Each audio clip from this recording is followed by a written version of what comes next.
Hi there, and welcome to 2 Minute Watches. Today we've got the fun Seiko digital roto cool watch. Apparently so called because of the rotating bezel. You can see the functions on the bezel itself.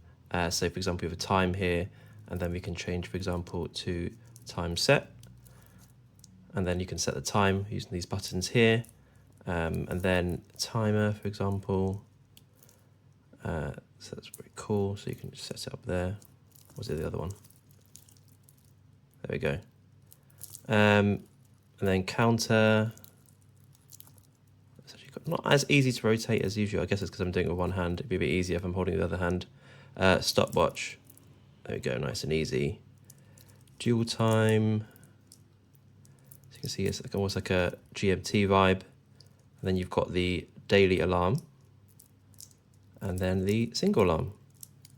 But I think the standard one that it's set to is the time. So there you can see with the day and date. £480 for this. I guess it's Seiko again trading on nostalgia. Apparently the link is when it came out in the early 80s, the kind of early quartz era, and the roto cool function after the rotating cool capability of the watch. It was the nickname given to it. I guess the main thing that these come to prominence is through the link with the fact that many astronauts wore it to space. I read online that it went to over 160 space missions, or over 160 astronauts, I guess, have taken this up. And they do quite well in the used market, the vintage market, for the original versions.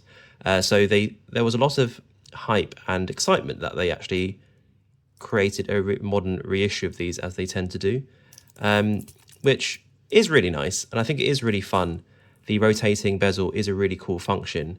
I'm not totally sold on a dual display. I think it's very useful, I guess, and versatile because of the change in modes. Does it look great? I don't know. It looks all right. I guess it goes back to the kind of vintage Casio 80s vibe. I do quite like the red and black version. I think that's the original version. There's also blue and yellow iterations that they've released. The bracelet's okay, Jubilee style bracelet. Comes very similar to a lot of the entry level Prospects models. Again, here's the kind of inner clasp. Not the best build quality here. Yeah, so very much the bracelet itself has got a similar vibe to a cheap lower end Seiko 5, I guess. The head itself, it seems quite solid and looks quite good. There's also the which one is this? It's the light. I think it's this one. Turn that. So there's a nice light as well. You forget that you're actually reviewing a Seiko watch. It is the Seiko logo there.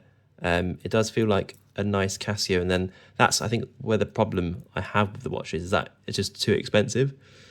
For £480, you're looking for something a bit more. I guess I find it difficult to justify it for a digital watch, even if it's got the innovative kind of bezel function. To me, this goes under the kind of fun, cool category, which I would put in the Moonswatch price range of about £200 to 250, I think, for nowadays. But 480, I think. I know it's steel, so I guess you're going to market for that. But Omega are also trading their brand name for that. So personally, I think it is really cool, and if you can get a good price for it, then yes, I think I would keep it. But unless you have a very strong attachment to the nostalgia of the time period, the 80s look, etc., and that's maybe the way you dress, then maybe you've got something there to go on. But not for me personally, I think. But yeah, let me know what you think, because I'm quite interested. There seems to be a lot of hype on this, so maybe I'm missing something. So just looking at the size here, so this is the watch on my 6.25 inch wrist. It's a 37mm case size with a lug-to-lug distance of 43.5, and so you can see that it wears really well on the 6.25 inch wrist. Very little overhang. The thickness is 10.6, again, because of the quartz movement. It just kind of disappears on the wrist, not too thick at all. Very nice. Yeah, it looks really good. I think the red and black is my favorite color. I mean, I don't have the others to look at hand, but that's the one I'd go for. So yeah, let me know what you think of these. Do like and subscribe if you like the videos.